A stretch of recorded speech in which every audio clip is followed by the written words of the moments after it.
KPSC ಅಧ್ಯಕ್ಷ ಶಿವಶಂಕರಪ್ಪ ಸಾಹುಕಾರ್ ಅಮಾನತುಗೊಳಿಸಲಾಗಿದೆ. ಶಿವಶಂಕರಪ್ಪರವರನ್ನ ಅಮಾನತುಗೊಳಿಸಿ ರಾಜ್ಯಪಾಲರು ಆದೇಶವನ್ನು ಹೊರಡಿಸಿದ್ದಾರೆ. ಶಿವಶಂಕರಪ್ಪ ವಿರುದ್ಧದ ಆರೋಪಗಳ ಬಗ್ಗೆ ಸದ್ಯ ತನಿಖೆ ಮಾಡೋದಕ್ಕೆ ಶಿಫಾರಸು ಮಾಡಲಾಗಿದೆ. ಈ ಕುರಿತಂತೆ ಅಪ್ಡೇಟ್ ಸಿಗ್ತಾ ಇದೆ. ಸುಪ್ರೀಂ ಕೋರ್ಟ್ಗೆ ಉಲ್ಲೇಖಿಸಲು ರಾಷ್ಟ್ರಪತಿಗಳಿಗೆ ರಾಜ್ಯಪಾಲರು ಶಿಫಾರಸು ಮಾಡಿದ್ದಾರೆ.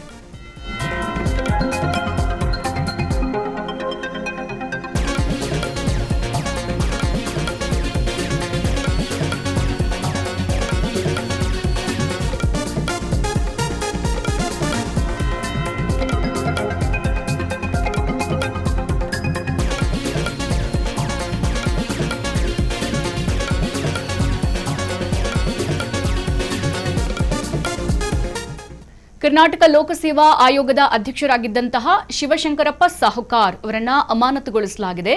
ಶಿವಶಂಕರಪ್ಪರನ್ನ ಅಮಾನತುಗೊಳಿಸಿ ರಾಜ್ಯಪಾಲರು ಆದೇಶವನ್ನು ಹೊರಡಿಸಿದ್ದಾರೆ. ಶಿವಶಂಕರಪ್ಪ ವಿರುದ್ಧದ ಆರೋಪಗಳ ಬಗ್ಗೆ ಇದೀಗ ತನಿಖೆ ಮಾಡೋದಕ್ಕೂ ಕೂಡ ಶಿಫಾರಸು ಮಾಡಲಾಗಿದೆ. ಸುಪ್ರೀಂ ಕೋರ್ಟ್ಗೆ ಉಲ್ಲೇಖಿಸೋಕೆ ರಾಷ್ಟ್ರಪತಿಗಳಿಗೆ ರಾಜ್ಯಪಾಲರು ಶಿಫಾರಸನ್ನು ಮಾಡಿದ್ದಾರಂತೆ. ಮುಂದಿನ ಆದೇಶದವರೆಗೆ ಹಿರಿಯ ಸದಸ್ಯರು ಹಂಗಾಮಿ ಅಧ್ಯಕ್ಷರಾಗಿ ಕಾರ್ಯನಿರ್ವಹಿಸಲಿದ್ದಾರೆ. ಹಾಗೆ ಇಲ್ಲಿ ರಾಜ್ಯಪಾಲ ತಾವರ್ ಚಂದ್ ಗೆಹ್ಲೋಟ್ ಅವರಿಂದ ಆದೇಶವನ್ನ ಕೂಡ ಮಾಡಲಾಗಿದೆ. ಸದ್ಯ ಕೆಪಿಎಸ್ಸಿ ಅಧ್ಯಕ್ಷ ಶಿವಶಂಕರಪ್ಪ ವಿರುದ್ಧ ಸ್ವಜನ ಪಕ್ಷಪಾತದ ಆರೋಪ, ಅಂದ್ರೆ ಅವರಿಗೆ ಯಾವ ತರ ಬೇಕು ಆ ನಿಟ್ಟಿನಲ್ಲಿ ಇಲ್ಲಿ ಅಧಿಕಾರವನ್ನ ದುರುಪಯೋಗ ಪಡೆದುಕೊಂಡಿರುವಂತಹ ಸ್ವಜನ ಪಕ್ಷಪಾತ, ಹಾಗೆ ಈ ಬಗ್ಗೆ ದೂರು ಕೊಟ್ಟಂತ ಹಿನ್ನೆಲೆಯಲ್ಲಿ ಅವರನ್ನ ಅಮಾನತು ಮಾಡಿ ರಾಜ್ಯಪಾಲರಿಂದ ಆದೇಶವನ್ನ ಹೊರಡಿಸಲಾಗಿದೆ. ಇವರು ಕರ್ನಾಟಕ ಲೋಕಸೇವಾ ಆಯೋಗದ ಅಧ್ಯಕ್ಷರಾಗಿದ್ದಂತಹ ಸಂದರ್ಭದಲ್ಲಿ ಅವರಿಬ್ಬರು ಪುತ್ರಿಯರಿರ್ತಾರೆ. ಆ ಇಬ್ಬರು ಪುತ್ರಿಯರಿಗೆ ಇವರು fake document, fake caste certificate ಮಾಡಿ ಇವರ ಅಧಿಕಾರದ ಸಮಯದಲ್ಲಿ ಅವರಿಬ್ಬರಿಗೂ ಕೂಡ ಕೆಲಸವನ್ನ ಕೂಡ ಕೊಡಿಸಿರ್ತಾರೆ.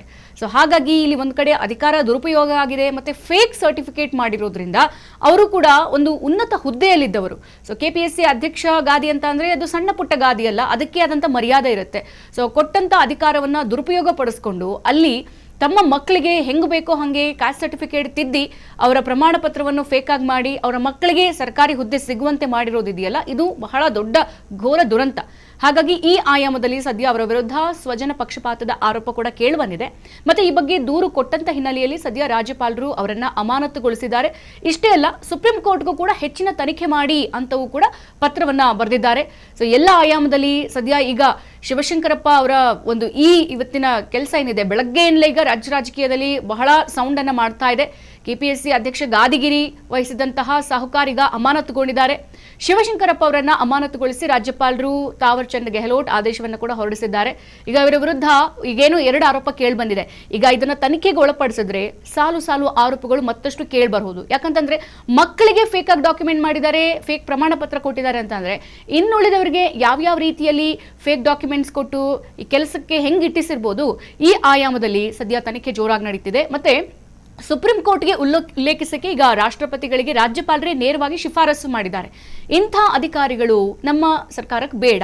ಹಾಗಾಗಿ ತಮ್ಮ ಮಕ್ಕಳಿಗೆ ಅಧಿಕಾರವನ್ನು ದುರುಪಯೋಗ ಪಡಿಸ್ಕೊಂಡು ತಮ್ಮವರಿಗಾಗಿ ಈ ರೀತಿ ಕೆಲಸ ಮಾಡ್ತಾರೆ ಅಂತ ಅಂದ್ರೆ ಬೇಡ. ನಮ್ಮ ರಾಜ್ಯದಲ್ಲಿ ಇದ್ಕೊಂಡು ರಾಜ್ಯದ ಜನರಿಗಾಗಿ ಕೆಲಸ ಮಾಡಬೇಕು. ಜೊತೆಗೆ ಆ ಇಲಾಖೆಯಲ್ಲಿರುವಂತಹ ಆಗು ಹೋಗುಗಳತ್ತ ಗಮನ ಹರಿಸಬೇಕು. ಜೊತೆಗೆ ಬೇರೆ ಬೇರೆ ಯಾರೆಲ್ಲ ಹೊಸದಾಗಿ ಕೆಲಸಕ್ಕೆ ನೇಮಕ ಆಗ್ತಾರೆ ಅವರನ್ನ ಕೆಲಸಕ್ಕೆ ತಗೋಬೇಕು, ಅವರಿಂದ ಕೆಲಸ ಮಾಡಿಸ್ಬೇಕು. ಯಾವ ಆಯಾಮದಲ್ಲೂ ಕೂಡ ಶಿವಶಂಕರಪ್ಪನವರು ಕೆಲಸ ಮಾಡೇ ಇಲ್ಲ. ಹಾಗಾಗಿ ಮುಂದಿನ ಆದೇಶ ಬರುವವರೆಗೆ ಸದ್ಯ ಹಿರಿಯ ಸದಸ್ಯ ಹಂಗಾಮಿ ಅಧ್ಯಕ್ಷರಾಗಿಯೇ ಕಾರ್ಯನಿರ್ವಹಿಸುತ್ತಾರೆ. ರಾಜ್ಯಪಾಲ ತಾವರ್ ಚಂದ್ ಗೆಹ್ಲೋಟ್ ಈ ರೀತಿಯ ಆದೇಶವನ್ನ ಹೊರಡಿಸಿದ್ದಾರೆ. ಕೆಪಿಎಸ್ಸಿ ಅಧ್ಯಕ್ಷ ಶಿವಶಂಕರಪ್ಪ ವಿರುದ್ಧ ಈಗ ಸ್ವಜನ ಪಕ್ಷಪಾತದ ಆರೋಪ ಕೇಳಿ ಬರ್ತಾ ಇದೆ. ಈ ಹಿನ್ನೆಲೆಯಲ್ಲಿ ಸದ್ಯ ರಾಜ್ಯಪಾಲರು ಅವರನ್ನ ಅಮಾನತು ಮಾಡಿ ಆದೇಶ ಹೊರಡಿಸಿದ್ದಾರೆ.